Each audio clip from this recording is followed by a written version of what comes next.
ایک چیز کا فیصلہ کر لو کہ گھما پھرا کے بات نہ کرو، اسٹریٹ فارورڈ ہو کے بات کرو، اللہ تعالیٰ تمہیں حقیقی معنوں میں ان غلامی سے آزادی دلائے گا۔ اگر تم اسٹریٹ فارورڈ رہو، یاد رکھنا کہ ہمیشہ تاریخ انہی لوگوں کو زندہ رکھتی ہے جو حریت پسند ہوتے ہیں، ڈٹ جاتے ہیں۔ بوٹ پالش کرنے والے اور تلوے چاٹنے والوں کی تاریخ میں کوئی جگہ نہیں ہے۔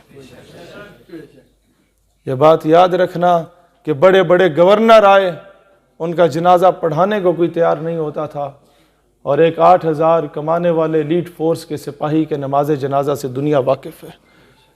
تاریخ ہمیشہ حریت پسندوں کو یاد رکھتی ہے، تاریخ ہمیشہ غازیوں کو یاد رکھتی ہے، تاریخ ہمیشہ ظلم اور فرعونیت کے سامنے ڈٹ کے کھڑے رہنے والوں کو یاد رکھتی ہے۔ دوستان ذی وقار، معیشت کا مسئلہ ہے، یہ کوئی مسئلہ نہیں۔ دوستان ذی وقار، مالی اعتبار سے کمزور ہیں، یہ کوئی مسئلہ نہیں۔ دنیا کی بڑے سے بڑے ٹیکنالوجی، دنیا کی ملٹری مائٹ امریکہ کے پاس تھی، رشیا کے پاس تھی۔ ہم نے اپنی آنکھوں کے سامنے انہیں افغانستان میں تباہ ہوتے دیکھا ہے۔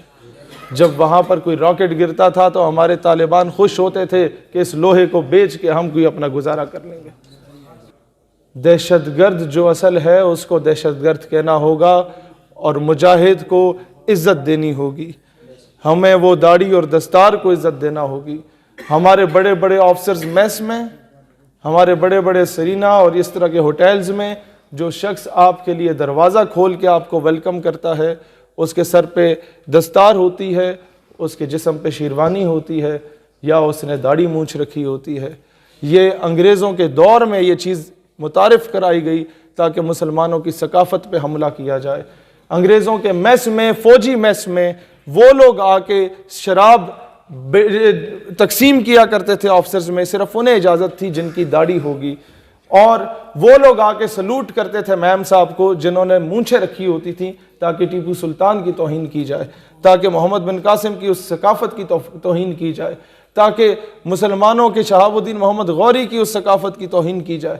دوستان ذی وقار، پاکستان اس دن آزاد ہوگا جب ہمارے گیریزن میس میں اور ہمارے پی سی میں اور بڑے بڑے ہوٹلوں میں جو شخص آپ کے لیے دروازہ کھلا کرے گا، اس کے کندھوں پہ امریکی فوج کے رینک لگے ہوں گے اور اس نے پینٹ کوٹ اور ٹائی پہنی ہوگی۔